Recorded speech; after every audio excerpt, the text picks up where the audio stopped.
శివాయ గురవే నమః.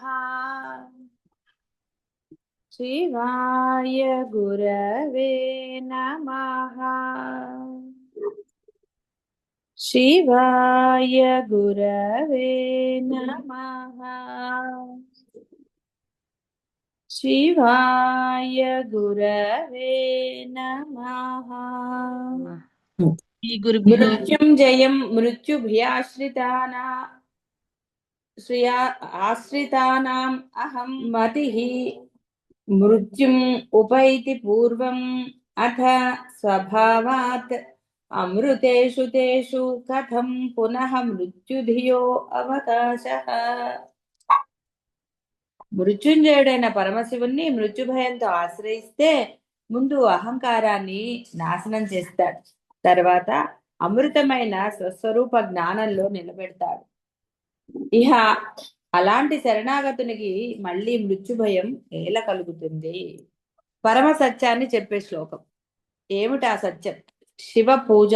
అంటే ఇక్కడ శివ పూజ అనగానే కేవలం శివుడే అని భావించకూడదు. అవి బాగా గుర్తుపెట్టుకోండి. ప్రతిసారి నేను చెప్తూనే అన్నాను, కానీ అది గమనించాలి. అలాగే ప్రతి ఒక్క సంసారి కూడా మనసా వాచా కర్మణ, ఇక అందుకని నేను పేర్లు చెప్పడం మానేస్తాను, సరిపోతుంది. మనసా వాచా కర్మణ పూజ చేస్తే కలిగే లాభం. సంసారి ఎవరు? బ్రహ్మ జ్ఞానాన్ని పొందని అజ్ఞాని. అంటే అహం బ్రహ్మాస్మి స్థితి పొందని వాళ్ళందరూ అజ్ఞానులే. సత్యం జ్ఞానం అనంతం బ్రహ్మ అనే జ్ఞానం పొందని వ్యక్తి. ఉన్నది ఒకటే బ్రహ్మ అని తెలియక ఇహ త్రిపుటిలో పడి నేను జీవుణ్ణి, ఈ ప్రపంచము పరమేశ్వరుడు అంటే ఆరాధించే దైవం, ఇన్నున్నాయని అవస్థ పడుతున్నాడు. జీవ జగత్ ఈశ్వరుల భేదభావం. ప్రమాత అయిన అతను ప్రమేయమైన జగత్తు తనను బాధిస్తోందని ప్రమేయ ఈశ్వరునితో మొరపెట్టుకుంటాడు. ఎందుకంటే ఈశ్వరుడు కూడా నశించేవాడే, ఈ సృష్టితో పాటు జీవుడు నశించేవాడు. కానీ జీవుడు ఎప్పుడైతే పరమసత్యంలో ఉంటే అతను అప్రమేయుడు అవుతాడు. అలా కాకుండా కాదు నేను పరిమితికి లోబడిన వాడినే, నేను అప్రమేయుడిని అవ్వలేను అంటున్నాడు. నువ్వు అవ్వగలవురా అన్నా కూడా వాడు వినిపించుకోడు. ఎలా ఉంటుందంటే నువ్వు నడవగలవన్నా కూడా నేను నడవలేనండి అని కూర్చుని. అంటే శక్తి ఉన్నా కూడా ఆ శక్తిని సద్వినియోగం చేసుకోకుండా వేరే వాడి మీద ఆధారపడటం ఏదో జరగడం. మరి ద్వైత ప్రపంచంలో ఉన్నాడు, ద్వైతంలో ఉన్నాడు కాబట్టి వాడికి కష్టాలు తప్పవు. ఎక్కడ ద్వైతం ఉంటుందో అక్కడ అన్ని పరిమితే. పరిమితి అంటే అశాశ్వతం, అంటే నశించే గుణం. కాబట్టి అశాశ్వతత్వం ఉంటే మరణం ఉంటుంది. మరణం అంటే భయమే అందడికి. మరి సంపాదించిందంతా ఎవరు తినేస్తారు, లేకపోతే ఏదో ఉంటుంది కదండి పాపం. మరణించాలంటే ఎవరు సంతోషంగా మరణిస్తారు పాపం. కాబట్టి వాడు ఊబిలోకి కూరుకుపోతూనే ఉంటాడు తప్ప ఊబిలోంచి వాడు బయటికి రాలేడు. ద్వితీయాద్ వై భయం భవతి అంటుంది ఉపనిషత్తు. సంసారి ద్వైత దర్శనం చేస్తాడు, దానివల్ల భయం అనే కోరల్లో చిక్కుకుంటాడు. భయం అభద్రతా భావనకు దారితీస్తుంది. నిజానికి జీవుడు చేసే చాలా పనులు ఈ అభద్రతా భావనను పోగొట్టుకోవడానికి చేసేవి. వాళ్ళని వీళ్ళని కాకపడటం ఎందుకండి? వాళ్ళకి వీళ్ళకి నమస్కారాలు ఎందుకు చేస్తారండి? చేయకపోతే రేపొద్దున మీ పనులు చేసి పెట్టడేమో. ఇలా రకరకాలు కదా మీవన్నీ. మీ వాటిల్లో అంటే మీరు చేసే వాటిల్లో ఆలోచన రహితంగా చేసేవి ఉన్నాయా ఆలోచించుకోండి. అంటే ఒకటి అనుకోకుండా మీరు చేస్తున్నారా? ఏది చేసినా సరే ఏదో స్నానాలు జపాలు మొహం కడుక్కోటాలు కాదండి. స్వాగతాలు అని అంటే మీకోసం చేసే వాటిల్లో కూడా కొంత ఉంటుంది. అందంగా కనపడాలి, ఇంకా ఏవో రకరకాలు కదా. యంగ్గా కనపడాలి. ఎవరి కోసం అండి యంగ్? ఏదో రకరకాల భావనలు ఉంటాయి కదా, ఇలాగా అలాగా అని. మరి అవన్నీ కూడా మరి ఎన్ని తిప్పాలండి? 50 ఏళ్లలో 20 లాగా కనపడాలంటే ఎలా సాధ్యం అవుతుంది చెప్పండి? ఎవరో మొన్న రీల్ పెట్టారు, ఒక అమ్మాయి హీరోయిన్ మరి ఎవరో తెలియదు నాకు. అది నేను అంత పెద్దగా చదవలేదు, ఏమిటా అనుకుంది. అందంగా కనపడాలని ఏదో పూసుకుందో ఏదో చేసింది, అది కాస్త మోహం అందవికారంగా తయారైంది. వాడెవడో హీరో అవడానికి పొట్టిగా ఉన్నాడు, ఇంకొంచెం పొడుగా ఉంటే బాగుంటుందని ఆపరేషన్ చేయించుకున్నాడు. ఏమైంది? వాడు చనిపోయాడు. ఆపరేషన్ సక్సెస్ అవ్వాలి. ఎందుకండి వెర్రి మొర్రి వేషాలు? ఇప్పుడు హీరో అవ్వకపోతే ఏమన్నా నష్టమా? ఏం చేశాడు అది? ఇలా అనేకం ఉన్నాయి. లావు తగ్గడానికి ఏదో చేయించుకుని అది ప్రాణం మీదకి తెచ్చుకుంటారు. ప్రాణమే పోయాక ఇంకా నువ్వు లావైతే ఉంటే సన్నమైతే. అంటే ఒక తాపత్రయం మనిషిని ఎంత దిగజారుస్తుందో తెలుసుకో. బాహ్యమైనవి ఒక కోరిక, అసంజసమైన కోరిక. నీ దగ్గర డబ్బు ఉంది, నువ్వేదో కొనుక్కో, తిను, వస్తువు కొనుక్కో, లేకపోతే దాచుకో, ఏదో చెయ్యి, దానికి ఏమి. పరమాత్మ ఇచ్చిన ఆ దేహానికి ఏమిటండి రిపేర్లు చేసుకుంటా అంటే? రిపేర్లు అయ్యేటప్పుడు ఎట్లాగో రిపేర్ అవుతుంది. నీకు ఆయుష్ ఆయన ఇస్తే ఆ రిపేర్ సక్సెస్ అవుతుంది. లేకపోతే దేహానికి వచ్చిన రిపేర్ సక్సెస్ అవుతుంది? అవ్వదు కదా. లేని తాపత్రయాలు పడితే ఇవ్వాలి. ఇలా అనేక రకాలు, అంటే ఏదో ఉదాహరణగా చెప్పాను. కాబట్టి అనేక రకాలైనవి ఉన్నాయి లేనిపోనివి. ఎప్పుడు చూసినా ఏదో ఒక ఆలోచన, వీడా వాడా ఏమిటి, ఒక భయం, వీడి వల్ల భయం, వాడి వల్ల భయం, వాడు ఏం చేస్తాడో, వాడి దగ్గర అధికారం ఉంది. వాడి పై అధికారైన పరమాత్మ నిన్ను ప్రార్థిస్తే వాడు నిన్నేం చేయగలడు? ఏమీ చేయలేడు. నవగ్రహాలు ఇవి ఏదో రకరకాలు చెప్తారు. నవగ్రహాలకు అధిపతి అయిన పరమాత్మని ప్రార్థిస్తే నవగ్రహాల వల్ల మీకేమిటండి నష్టం జరుగుతుంది? ఎప్పుడైనా బాస్ నీకు తెలిసిన వాడైతే ప్యూన్కి నువ్వు భయపడటం ఏంటండి? క్లర్క్కు ఎంత హాస్యాస్పదం. భయపడక్కర్లే కదా. మరి అందరికీ అధిష్టానమైన ఆ పరమాత్మని నువ్వు ప్రార్థన చేస్తున్నావు, మనసా వాచా కర్మణ చేస్తున్నావు. అప్పుడు నీకు ఎందుకు దిగులు? దిగులే లేనే అసలు అక్కర్లేదు. కానీ ఏదో ఒక భయం, కేవలం మరణ భయమే కాదు, లేచింది మొదలు వాడికి అదే భయం, వీళ్ళ వాళ్ళ అసలు ఏదో ఒక రకమైన భయం ఎప్పుడు కూడా. ఆ భయంతో నానా తిప్పలు కదా. వాళ్ళు ఏమనుకుంటారు, వీళ్ళు లేచింది మొదలు వాడి గోల అదే కదా, వీళ్ళు వాళ్ళు అంటాడు కూడా. నేనేమనుకుంటున్నానో నీకు అక్కర్లేదా అని కూడా అంటాడు. మరి అవతల వాళ్ళు అనుకున్నప్పుడు వీడు కూడా అనుకుంటాడుగా, అది గోల. కాబట్టి చేసే అభద్రతా భావం, ఆ భయం పోగొట్టుకోవడానికి ఎందుకు వచ్చిందిలే ఇహ మొదలెడతాడు. వాడు అయినా పట్టించుకో, నేను ఎంత చేశాను వాడికి అయినా సరే అని అనరు. మృత్యుభి అంటే ఆ మృత్యు వల్ల భయం, అభద్రతా భావన. కాబట్టి సంసారికి అత్యంత సన్నిహిత స్నేహితుడు భయం, అందులో ఏం సందేహం లేదు. వాడు ప్రతిరోజు భయమే. నడకరాని పిల్లాడు చూడండి, అడుగేస్తే పడతానేమని వాడు మొహంలో కనపడిపోతుంది. నేను నవ్వుకుంటాను కదా, వీడికి చచ్చే భయం అండి అని. అదే నీకు లేదా అంటే, నడకకి భయం ఉండకపోవచ్చు, నీకు వేరే వాటికి భయం లేదండి. లేచింది మొదలు వెళ్ళాక బాస్ తిడతాడో తిట్టడో, ప్రాజెక్ట్ అవ్వలేదు ఏమంటాడో, అసలు ఏదో ఒకటి కదండి. ఇవాళ వంట ఎలా కుదురుతుంది, షాపింగ్ కి వెళ్ళడానికి డబ్బులు ఇస్తారా ఇవ్వరా, కొనుక్కున్న పక్క ఆవిడికి నచ్చుతుందా నచ్చదా, నేను కొనుక్కున్న విషయం వాళ్ళకి తెలిసిందా తెలియలేదా, చెప్పక్కర్లే కదా. అలా రకరకాలు. కాబట్టి ఈ భయాన్ని పోగొట్టుకోవడానికే ఆ పరమాత్మ యొక్క పూజ అనండి, ధ్యానం అనండి, ఏదైనా సాధన, ఇవన్నీ కూడా ఈ భయాల నుంచి విముక్తులు అవ్వడానికి. భయంతో ఎన్ని రోజులు బతుకుతారండి కదా. గదిలో పెట్టారనుకోండి పిల్లి, మొదట్లో కొంచెం భయంగా ఉంటుంది, తర్వాత విసుగొస్తే అంతే కదండి. ఎవరైనా కూడా మొదట్లో భయపడినట్టే ఏదండి, విసుగొచ్చింది అనుకోండి అరవరు. ఏంటది ఓపిక పడుతుంటే మరీ చేస్తున్నారని ఢమాల్ ఢమాల్ అని. కానీ ఇక నువ్వు ఏం చేయలేవు పాపం, అలా భయపడుతూనే ఉంటావు. నీ నైజం.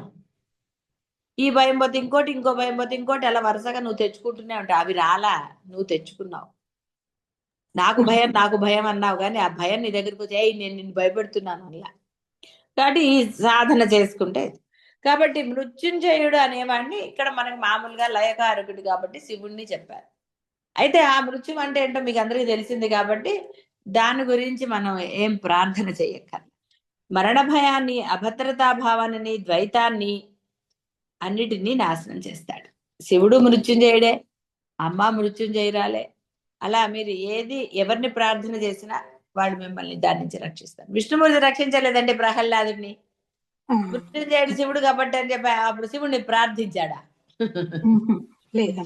అంటే ఈ రహస్యాలు మీరు తెలుసుకోవాలి. ప్రహ్లాదుడు మరి ఈయనే కదా. గజేంద్రుడు కూడా ఎవరిని ప్రార్థించాడండి? కాబట్టి ఇక్కడ అందరూ సమానమే, అందరికీ అన్ని శక్తులు ఉన్నాయి.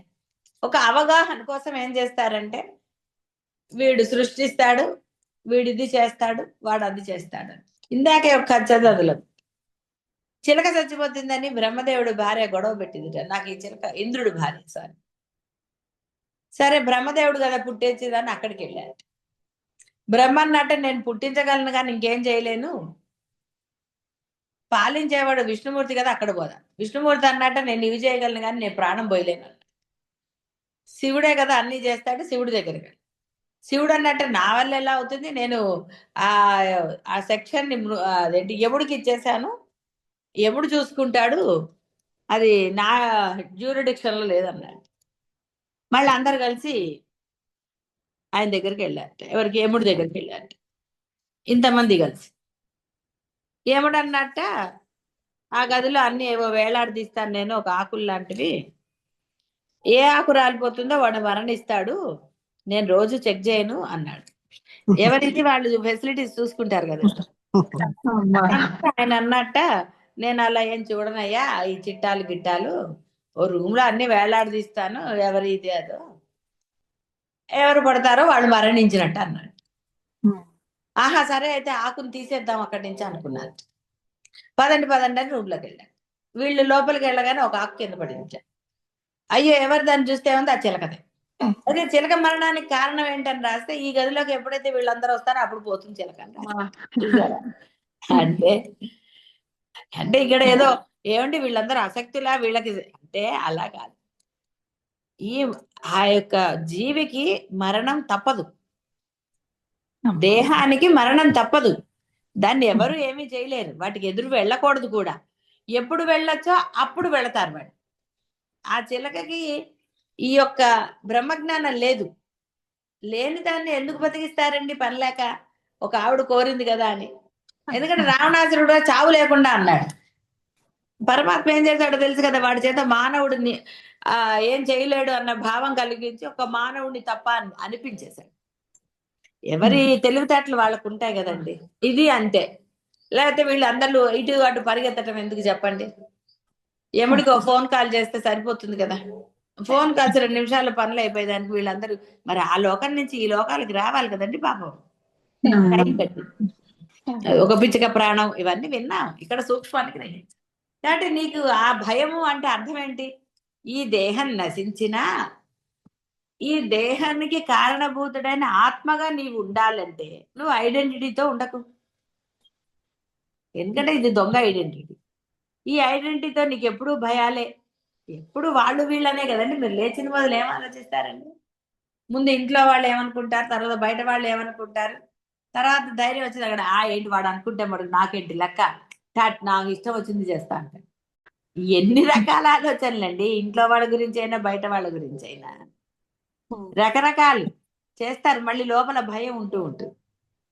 ఇలా ఎన్నో చెప్పలేము. భయాలంటే ఆలోచన, లేదా దాచుకోవటం ఎందుకండి, పాలసీలు ఎందుకండి, బ్యాంకులో ఎఫ్డీలు ఇవన్నీ ఎందుకండి? ఒక భయం. భయానికి కారణాలు ఉంటాయి, సమర్థింపులు ఉంటాయి, డెఫినెట్ గా ఉంటాయి. అన్ని సృష్టించుకున్నవే కదా.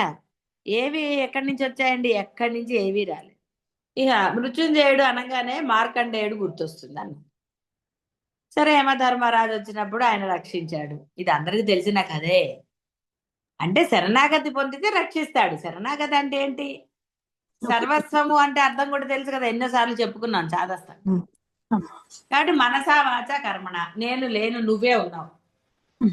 ఆయన రక్షించుకోక ఏం చేస్తాడండి అంటే అక్కడి నుంచి తను వస్తాడనా? ఇక్కడ మనకి చూపిస్తున్నారు దేహాన్ని. నన్ను శరణ పొందిన వాడిని నువ్వేం చేయలేవు, ఎందుకంటే నేను ది బాస్ అన్నాడు. ఏమన్నాడు? అవును స్వామి నువ్వే ది బాస్, సరే అయితే అని వెళ్ళిపోయాడు. అందుకని ఏది అల్టిమేట్ దాన్ని పట్టుకుంటే సరిపోతుంది, కానీ నస్వర దేవతలను ఉపాసించి లాభం ఏంటి, నువ్వు కూడా నశిస్తావు కదరా అన్నాడు ఆయన. తెలిసిన తర్వాత ఎందుకండి? అది ఊపేం తెలిసాక ఎవడన్నా కాలేస్తాడు. ఇప్పుడు అదే కదా చేస్తాడు. ఇప్పుడు చేసే పని అదే కదా. ఊపని తెలిసిన తర్వాత కదంటే అందులో అయినా సరే వేసి తీసి నానా అవస్థలు. ఒకసారి రాదు బయటికి,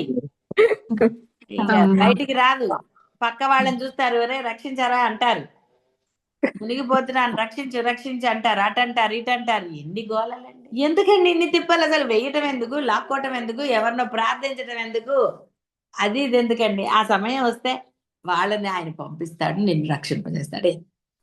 అసలు ఎందుకంటే తీరిగ్గా కూర్చుని అదేదో చీమ పుట్టలో నా పుట్టలో వేలు పెడితే కొరకనా అన్న కథ కూడా తెలుసు చిన్నప్పటి. ఏదో పిల్లాడు తెలవగా పెట్టాడు కదా, అది కుట్టడం మానేస్తుంది.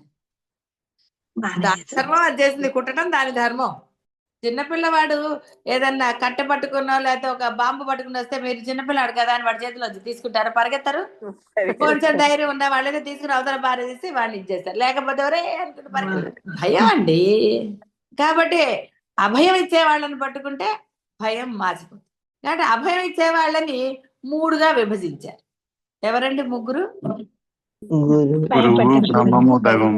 ఎందుకంటే ఇప్పుడు ఆ ప్రహ్లాదుని తీసుకున్నా, గజేంద్రుని తీసుకున్నా రక్షించారు కదండి పాపం. కాబట్టి మృత్యువుని ఎవరు మనకి ఇచ్చేస్తారో వాళ్ళే మృత్యుంజయి. కాబట్టి ఇక్కడ రమణ మహర్షి అద్వైతమే బోధించారు కాబట్టి ఇక్కడ మనం శివుణ్ణి వాళ్ళని తీసుకోవడానికి లేదు. అద్వైతమే నీకు అభయం ఇస్తారు. ఉన్నది పరబ్రహ్మమే, అది నువ్వు ఎలా ఆరాధిస్తే అలా. కాబట్టి మృత్యుంజయం అంటే నీవెవరో నువ్వు తెలుసుకుంటే చాలు. బాహ్యార్థంలో ఇక్కడ మనం శివుడు అని తీసుకోవచ్చు, ఇంకోటి తీసుకోవచ్చు, ఇంకోటి తీసుకోవచ్చు, ఎలా తీసుకున్నా నష్టమేం లేదు. కానీ ఒక సాధకుడు అంటే అద్వైతం అహం బ్రహ్మాస్మి కోసం తప్పించేవాడు ఈ అర్థాలను స్వీకరించరాదు. అహం బ్రహ్మాస్మి స్థితి పొందాల్సిన వాడు ఆ అహం బ్రహ్మాస్మి స్థితి లక్షణాలని వ్యవహారంలో ఆచరణలో పెట్టి తీరవలసింది. వాడికి వాడే మృత్యుంజయుడు, రక్షించేవాడు వాడే, ఎవరో వేరే వాళ్ళు లేరు. కానీ ఆ వేరే వాళ్ళు లేరు, తానే అదని తెలిసే వరకు వాడు సాధన చేయవలసిందే. సాధన పరిపక్వత అంటారు. అందుకని అంటే ఎప్పుడైతే ఆ స్థితి స్థిరంగా ఉండి అటు ఇటు చలించకుండా, కాకుండా ఒక్క పేరే వచ్చింది అనుకోండి, అది స్థిరంగా ఉన్నట్టు అవుతుంది. స్థిరంగా ఉన్నప్పుడు అదే వస్తుంది కదా. ఇప్పుడు మామూలుగా ఒక మాటలో చెప్పాలంటే ఇంటికి వచ్చేసాను అంటారు. లేదనుకోండి, ఎక్కడా పొద్దున్న నుంచి అవన్నీ అవసరం అండి, ఇంటికి వచ్చారని అడిగారు, వచ్చేసానంటే అయిపోతుంది కదా. అన్ని చెప్పక్కర్లే కదండి. అటు తిరిగా ఇటు తిరిగా ఇక్కడికి వెళ్ళి అక్కడికి వెళ్ళి అవన్నీ అక్కర్లేదు. అవన్నీ మనసులో ఉన్నాయనుకోండి, అదంతా చెప్తే కానీ వీడు అసలు సంగతి చెప్పండి. సరిగ్గా తిరిగితే అసలు ఇంటికి వచ్చావా లేదా అంటే అదేగా చెప్తున్నాను అని, ఇప్పుడు ఇంట్లోనే ఉన్నాను అంటారు. ఈ లోపల అవతల వాడికి నీరసం రాదు. ఇప్పుడు చూడండి, మరి ఇంద్రుడు బ్రహ్మ దగ్గరికి వెళ్ళి, బ్రహ్మ అక్కడికి వెళ్ళి ఇక్కడికి వెళ్ళి ఇన్ని తిరుగులు తిరిగారు. ఇంద్రుడు మరి అంటే ఇది కథలాగా చెప్పారు కాబట్టి ఇంద్రుడు ఇంద్రియాలు జయించిన వాడు ఓ మాట చెప్పలేడు, చెప్తాడు. అది కుదరదు కానీ అంటే అసలు తిప్పుడు తప్పేదే. చూడండి, ఒక్క మాటకి గురువు అని ఒక్క మాటకి ముగ్గురు పేర్లు చెప్పాల్సి వచ్చింది. కాబట్టి ఇక్కడ మనకి ఇందులో ఉన్న ఆ వేదాంత సారాన్ని అంటే ఆ సూక్ష్మాన్ని అర్థం చేసుకోవాలి. ఆ సూక్ష్మమే అది. నీవేరా, అక్కడ ఇంకో శివుడు గాని ఇంకో రక్షించేవాడు గాని ఇంకోటి గాని లేడురా. నువ్వు భయపడ్డావు కాబట్టి ఇంకోటి అవసరం అయింది నీకు. భయం దేనికి? అసలు రెండవది అనేది ఉంటే కదా. రెండోది అని నువ్వు భేదం చూపించినప్పుడు నీకు బాధ వచ్చింది, భయం వేసింది. అమ్మో వాడు వేరే, వాడు నన్ను రేపొద్దున నాకు అవసరం వచ్చినప్పుడు వాడు మనకు సహాయం చేస్తాడో చెయ్యడో, ఇంకోటి ఏదన్నానా, ఇలా రకరకాలుగా ఉంటాయి కదండి. అప్పుడు మొదలవుతుంది కదా అసలు కథ అంతా. దీనికి ఇంకో చిన్న కథ చెప్పారు. భోజరాజు ఆస్థాన పండితులు చెప్పాడు, అడిగాట మోక్షానికి పోగలిగేవాడెవడని అడిగాడు. అందరూ తలో రకం చెప్పారు. కాళిదాసు మటుకు నేను పోతే పోవచ్చు అన్నట్ట. అప్పుడు మిగతా వాళ్ళ కోపం వచ్చింది. అతను మాత్రమే ఎలా వెళ్తాడు అని వాళ్ళు అన్నారు. మహాప్రభు అప్పుడు ఈయన చెప్తున్నాడు, నేను పోతే పోవచ్చు అంటే నేను అనే అహంకారం పోతే ఎవరైనా సరే మోక్షాన్ని పొందవచ్చు అన్నాడు. నేను పోతానని చెప్పటం కాదు నా ఉద్దేశం అని. చూసారా, మామూలుగా అదే కదా అందరు అర్థం చేసుకుంది. ఇలాంటి మాటలు చాలా మంది కదండి. ఇప్పుడు మనం కూడా బ్రహ్మ విష్ణు మహేశ్వరులు కాపాడుతారు కానీ మీలో కొంతమందిగా కాదు కాదు గురువు అని అరవలేదు. పాపం ఆవిడ ఏమంటుంది, వాళ్ళ ముగ్గురు గురువే అని చెప్పబోయింది కదా పాపం. కానీ ఎంత కంగారు అంటే వేరేగా వచ్చేసింది కదా, నువ్వు అన్నది అదే కదా అని అనుకోలేదు. ఇది అంతే. ఇక్కడ అర్థం ఏంటి అంటే ఉన్నది ఒకటే అన్నప్పుడు రెండో మాట అవసరం లేదు. అందుకనే సుమ్మయ్య అన్నాడు, నోరు ముసుగు కూర్చోరా, ఎందుకు అనవసరమైన మాట్లాడు. రమణ మహర్షి చెప్పింది అదొక్కటే, సుమ్మయ్య నోరు ముసుగు కూర్చో అన్నాడు. నువ్వేం మాట్లాడాలో ఏమిటో అవన్నీ నేను చూసుకుంటా కదా అన్న. ఇప్పుడు చూడండి పండితుల కోపం, వీడొక్కడే పోతాడా, మేము పోవా ఏంటి, మేము మంచి వాళ్ళమే, మేము పండితులమే అనుకున్నాను. కాదని అన్నాడు కాళిదాసు. మీరెవరు పోరు, నేను ఒక్కడనే పోతాను అంటే వాళ్ళ కోపం రావాలి. సూక్ష్మం అర్థం కాలేదు, సూక్ష్మం చెప్పాక నోరు మూసుకో. కాబట్టి పరమశివుడు అన్నా పరమాత్మ అన్నా మీరు ధ్యానం చేసినప్పుడు, సాధన చేసినప్పుడు అంటే మీలో ఉన్న ఆ నేను నశింపజేస్తాడు. మీరు నేనుతోటే ఇది చేస్తాడు. ఎస్, నువ్వు ఈ దొంగ నేనుతోటే అసలు నేను పట్టుకోవాలి, అందులో సందేహం లేదు. కానీ మీరేం చేస్తున్నారు, ఆ దొంగ నేను నీ వదలట్లేదు. దొంగ నేనుతో సాధన చేస్తూ మళ్ళీ దొంగ నేనుతోటే వ్యవహారం చేస్తుంది. అక్కడ చెప్పబడింది ఏంటి, ఎవరైతే దొంగ నేనుతోటి నువ్వు అసలైన దాన్ని సాధన చేస్తూ ఉండు, ఈ సాధన ఫలితంగా నువ్వు ఏం చేయాలో చేయక్కర్లేదో డిసైడ్ అవుతుంది అన్న. కానీ అక్కడేం చేసావు, అప్పుడు సాధన ఆపేశావు, అసలు నేను పట్టుకోలేదు, ఈ దొంగ నేనుతోటే వ్యవహారం చేస్తావు. ఇక గోళ్ళ మొదలై నేను భక్తుడు నన్ను అహంకారం కూడా ఉండకూడదు. అహంకారం కదండి, నాకు గురువు గారు అంటే చాలా అభిమానం అంటే కూడా అహంకారమే. గురువు అంటే నీకు ఉండాలి, మళ్ళీ దాన్ని అనౌన్స్మెంట్ ఎందుకండి? అనౌన్స్మెంట్లు అన్నీ నేనుకు దొంగ నేనుకు చెందినవే కదండి. అవును, అనౌన్స్మెంట్లు అక్కర్లేదు, నీ చేతల్లో చూపించు, వ్యవహారంలో చూపించు. అందుకే వాచా వేదాంతంగా ఉండకరా, ఆ వేదాంతాన్ని అంటే వైరాగ్యాన్ని వ్యవహారంలో చూపించు అంటమే వాచా వేదాంతం. మాటల్లో వేదాంతం దేనికి? ఇప్పుడు మీరు ఎవరన్నా నువ్వంటే నాకు ఇష్టం అంటే చాలే, ఏం చేసావని ఇష్టం అనడానికి అనరా? సింపుల్ కదా ఇవన్నీ. కాబట్టి అక్కడ ఎవరైతే భక్తుడు అనన్యంగా ఆ యొక్క వారి ఆరాధన స్వామిని ఆరాధిస్తారో వారికి ఈ అహంకారాన్ని ఏదైతే వాడిని అసలైన దానికి చేర్చదో దానిని నశింపచేస్తాడు. అందుకే కృష్ణ పరమాత్మ కూడా అదే చెప్పాడు, ఆర్ద్రభక్తితో అయినా నా దగ్గర రారా, నీ సంగతి నేను చూసుకుంటా కదా అన్నాడు. ఆయన చేయగలుగుతాడు, సర్వసమర్థుడు కాబట్టి ఆయనే నమ్మాలి. ఆయన నమ్మితేనే ఏదైనా జరుగుతుంది. ఆయన అంటే మీరు ఆరాధించే దైవం, ఆరాధించే పరమాత్మ, ఆరాధించే గురువు. అది సర్వకాల నిత్యము ఉండాలి, సర్వకాల సర్వ అవస్థల ఎందు ఉండాలి తప్ప పొద్దున కాసేపు, సాయంత్రం కాసేపు, లేదా ఎదురుగుండా ఉన్నప్పుడో, గుడికి వెళ్ళినప్పుడో ఇలా ఉండకూడదు. అవకాశం అంటే అవసరాన్ని బట్టి గురువు, అవసరాన్ని బట్టి పరమాత్మ, అవసరాన్ని బట్టి దేవుడు ఉండకూడదు. సర్వకాల సర్వ అవస్థలు అన్నారు. అందుకని అంటే ఎటువంటి అవసరానికైనా అని కాదు, అసలు అవసరం అంటూ విడిగా ఎక్కడుంది? నీకు ఏం కావాలో ఆయన చూస్తాడంటే మళ్ళీ నీకు అవసరం ఎక్కడుందండి? పిల్లలు చూస్తారా, వాడికి ఆకలని నీకు తెలియదు కాబట్టి వాడు ఏడుస్తాడు, లేదా వాడు ఏడవటం ఎందుకండి? వాళ్ళు ఏడవకపోయినా మీకు కాకారు వస్తుంది కదా. అంటే చూడండి, అంటే పరమాత్మకు తెలుసు, అమ్మకు తెలీదా? తెలుసు. అయ్యో లేదు వీడికి ఆకలి వేస్తాను కానీ ఏదో నిద్రపోతున్నాడని ఏదో ప్రయత్నం చేసి లేపి వాడిని ఏడిపించి కొంచెం పెద్ద పిల్లలైనా సరే నీకు తెలియదులే, నార్మల్ తిను, మాట్లాడకుండా ఎందుకు ఆకలేదు, ఎంత ఆకలేస్తే అంత తిను అని అనరా అంట. కాబట్టి ఆయన చూసుకుంటాడు నీ సంగతి.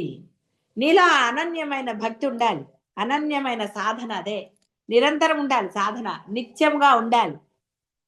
బోరు కొట్టేసిందండి, విసుగొస్తుందండి, నీరసం వస్తుందండి, చేయలేకపోతున్నాను, ఎన్ని వస్తాయండి? ఇష్టం ఉంటే ఇవన్నీ వస్తాయా? ఇష్టం లేకపోతే ఏమన్నాడైనా, ఎవరే ఇష్టం కొన్నాళ్ళతో చెయ్యరా, తర్వాత ఇక ఆ తర్వాత నువ్వు ఏది చేసుకున్నా నష్టమే లేదురా, ముందు స్థిరంగా ఉండు. అదే కాబట్టి ఇక్కడ జీవ జగత్ ఈశ్వర విభజన ఉంటేనే సంసారం. ఉన్నది ఒక్కటే బ్రహ్మ అనే జ్ఞానమే ఈ సంసారాన్ని పారద్రోలుతుంది, అదే అభయం ఇస్తుంది. లేదా అన్ని భయాలే కదండి. భార్య ఏమంటుందో అని భర్తకు భయం, భర్త ఏమంటాడని వీళ్ళకు వాళ్ళ, ఈ తర్వాత ఫైటింగ్ భలే మజాగా ఉంటుంది. అంటే ఒట్టిగా సరదాగా చెప్పాను కానీ ఇట్లాగే కదా ఏవో రకాల భయాలు మనసుల్లో క్రియేట్ చేసుకున్నవి అన్ని. అక్కడ నిజంగా ఏమీ లేదు, నిజంగా ఏమంటారని ఎంత భయపడ్డాను, ఏమనలేదా. కొంతమంది ఆ దేవుడి వల్ల వాడు ఏమనలేదు అంట. ఇలా రకరకాలు. ఎందుకు ఇదంతా? హాయిగా మనసుని అక్కడ లగ్నం చేసేసి స్థిరంగా ఉంటే అసలు ఏమనుందా? అందువల్ల ఆ పరమాత్మ భక్తునికి ఆత్మజ్ఞానం కలిగిస్తాడు, అతనిలోని భక్తుణ్ణి నాశనం చేస్తాడు. నేను భక్తుణ్ణి అనగానే ద్వైతం వస్తుంది. భగవంతుడు నాకు భిన్నంగా ఉన్నాడు, జీవుడు వేరు, ఈశ్వరుడు వేరు. అని అంటారు. జీవుడైతేనే ఈశ్వరునితో మొరబెట్టుకుంటాడు. నేను నీ దాసుడిని, నువ్వు నా రక్షకుడివి అని అంటాడు. మామూలుగా భక్తిగా ఉన్నప్పుడు ఇదంతా వినడానికి బానే ఉంటుంది. కానీ అక్కడ ఇద్దరు లేరు కదా. నువ్వు దేని గురించి ప్రార్థిస్తావు? అదే కదా రమణ మహర్షి అన్నది. పువ్వులు పెడితేనే నీ దేవుడు సంతోషిస్తాడా, అది చేస్తాడా, ఇది చేస్తాడా అనలేదు. అదే ఇక్కడ చెప్తున్నారు. అలా ఏం చేయటం లేదు కదా. నువ్వు పువ్వు పెట్టినా పెట్టకపోయినా ప్రార్థన చేస్తే నీ కోరికలు తీర్చట్లేదా? తీరుస్తున్నాడు ఆయన. కాబట్టి దాని నుంచి వేదాంతానికి వెళ్ళాలి, అంటే వైరాగ్యానికి. కాబట్టి అంటే అద్వైత స్థితికి వెళ్ళాలి. నశించే స్థితి నుంచి నశించని స్థితికి వెళ్ళాలి. అప్పుడే భయం పోతుంది. దేని గురించి భయం ఉండదు.